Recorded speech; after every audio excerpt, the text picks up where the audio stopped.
Hey guys, this is JBigTicket23 from GreenPCGamers.com. In this video, we're going to take a look at DDR3 memory as well as what speed it will run at based off of your Intel processor. We're also going to take a look at something that can be kind of confusing, how some of the memory modules will actually show a different speed than what it actually runs at in the system.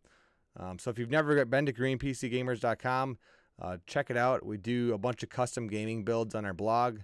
We also do monthly giveaways on our Facebook page. All you have to do is like GreenPCGamers.com. There's a cool little link here in the top right corner of GreenPCGamers.com. All right, so let's take a look at the DDR3 memory.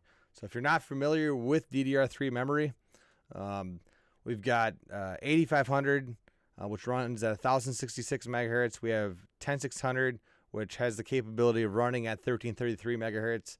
We have 12800, which has the capability of running 1600 megahertz, and we have 14900, which has the capability of running at 1866 megahertz. So typically, you're going to see like an 8500 EU or R module, or if it's an SODIMM, 8500S if it's for laptops. But we're cutting out those endings because the same rules apply whether it's an SODIMM, ECC, non-ECC, unregistered, or registered DIMM. So on the right side where it says equals, that's the maximum speed that memory can run at, and that is determined by your processor. So let's take a look at Intel's website. For example, here's an i7-7700K processor that we're going to look at. Now, to get to this page, go to Intel.com, click on Support Home, click on Product Specifications, and click on Processors. You can search specifications on here. So if you know your step code of your processor or you know your model number, you can search it and it'll pop up for you. Once you get to your actual processor page, it's going to tell you a whole bunch of cool things about your processor that you might not have ever known: the number of cores, threads, base frequency, max turbo frequency. And then what we are actually looking at is the memory specifications. Now, this is a unique processor because it does support DDR3 or DDR4 memory. In this video, we're specifically looking at the DDR3 memory. So it's telling us that it maxes out at 64 gig of RAM. So don't go out and buy 128 gig of RAM. In fact, most of the time you won't even have the slots to do it if you're installing this processor. But you're maxed out at 64 gig of RAM, and you can do PC3L modules of either 10600, which translates to 1333 megahertz, or 12800, which translates to 1600 megahertz. And it's going to tell you here that it does not support ECC RAM, so you're going to be using non-ECC unregistered DIMMs for this. So typically these would look like 10600U or 12800U modules. So this processor determines the speed. So for running a DDR3 based system, like I said, you're going to be running the 1333 megahertz or 1600 megahertz. Now, here's another example. Let's say you're running a Xeon processor, like a X5550 processor.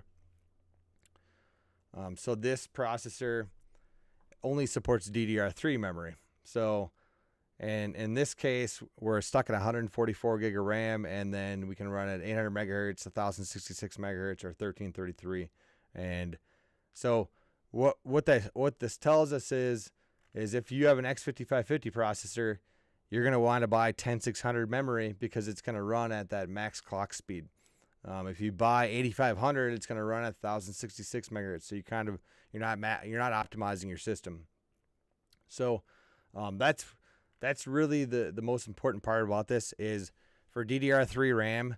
If you're running an Intel CPU, go to Intel's site, Support Home, Product Specifications, Processors, and check out what the max memory that your system will support.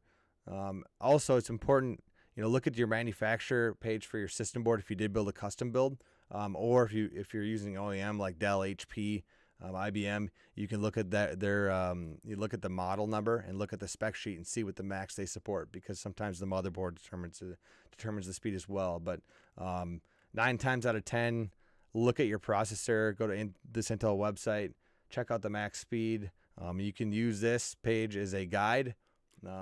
Again, This is what they translate to. If your processor says it supports 10600, or 1333 megahertz, get 10600 modules, whether they're SODIMMs, EDIMMs, UDIMMs, or RDIMMs.